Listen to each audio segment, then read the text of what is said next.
Today we journey back to the early 1900s. Before Martin Luther King Jr. and Malcolm X, there was another great debate that split the black community in two. The great debate between two black leaders, W.E.B. Du Bois and Booker T. Washington, who both meant well. However, in retrospect, were they both wrong?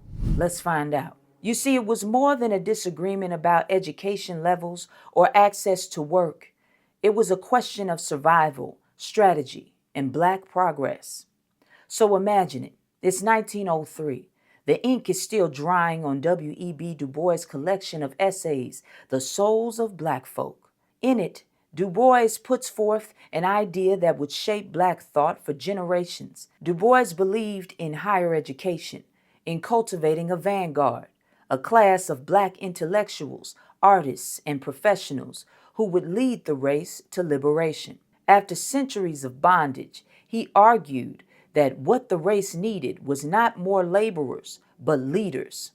On its face, it doesn't seem bad. However, it would build division in the black community so deeply it still exists today. Understanding that this was a time where black folks were just coming out of the horrors of slavery and still going through the black codes and mass lynchings. So there was this desire for education and work beyond the cotton fields. So to hear a black man talk of black liberation was very impactful to the black community. However, before Du Bois' idea of the talented 10th spread through the northern universities and journals, another vision was already taking hold down south, started by Booker T. Washington at Tuskegee Institute. Washington, who was born enslaved, believed in self-help and vocational training. His platform was patience, progress, and pragmatism. Washington once said, "Cast down your bucket where you are. No race can prosper till it learns that there is as much dignity in tilling a field as in writing a poem." Even though that statement is true, it still kept black folks in the jobs white folks were comfortable with them having. Assimilation, code switching.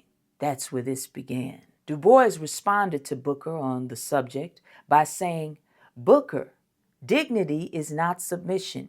We cannot barter our rights for approval. The hand can be in the field, but the mind must be free." The war of words continued with Washington saying, "Freedom is built step by step, brick by brick. I build schools to make men employable. You build theories that make them restless." However, Du Bois always had a clapback and said, "And while they learn to serve, who will teach them to rule?" W.E.B. Du Bois, this man had bars, y'all, okay? Bars. You see, it was not just an argument between two men, but between two philosophies of black survival. Washington's Atlanta Compromise urged cooperation with white power structures to build respect through work and restraint. Du Bois' talented 10th called for agitation, intellect, and direct challenge to racial injustice. Both wanted freedom, but their roads split sharply, and both roads in time would wound the people they sought to heal. As the 1920s dawned, Du Bois' talented 10th took form. Professors, doctors, lawyers, and artists rising from the Harlem Renaissance period. They became proof that black excellence was real, undeniable, and unstoppable. But within that rise came a fracture. Many of the talented 10th began to see themselves not just as leaders, but as different, as better. They distanced themselves from working poor and the uneducated in the North and rural South from their community. Respectability politics took root. Colorism deepened. Accents, mannerisms, and class markers became borders within the race strategically designed by delusional white supremacy. They ended up seeking to assimilate into the way white folks lived, dressed, and talked. Proximity to whiteness, white acceptance became the goal instead of black liberation. Du Bois dreamed of leaders lifting their people up, but some climbed up and chose to forget to look back, and the crabs in a barrel era rose up to tear us apart. The movement for collective liberation began to break down under the weight of elitism. Du Bois saw it 2 years later, how the talented 10th had turned from servants into symbols, admired but detached from their people. Meanwhile, Washington's vision had its own costs. His call for vocational excellence built schools, farms, and trades, but it also demanded silence. Silence about lynching, segregation, and voting rights for Black folks. Silence about the system that kept Black hands busy but their rights denied. The same way now, some Black politicians stay silent about redefining policing in America to help maintain the status quo of a systemically racist police force, originally created to be slave catchers. That's the cost for perceived access and power. In teaching the Black community to assimilate, Washington taught them to survive, but not to resist. Additionally, a generation labored for progress that could be taken away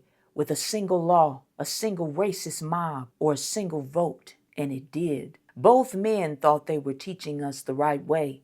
Du Bois taught us that brilliance without empathy breeds elitism, but that point collectively got lost within the talented 10th concept. And through Washington's errors, he taught us that survival without resistance breeds stagnation. Today we live in the shadow of their great debate. Our communities still wrestle with the divide between the educated elite and everyday people, between reform and revolution, between acceptance and autonomy. The truth is, education and the revolutionary mindset is needed for us all. However, we must learn to respect the roles each of us have to play for Black liberation. I'd love to hear your thoughts on this great debate. And also, if you're looking for books on the subject, I recommend The Souls of Black Folk by W.E.B. Du Bois and Up from Slavery, an autobiography by Booker T. Washington. As always, I love you, Black man.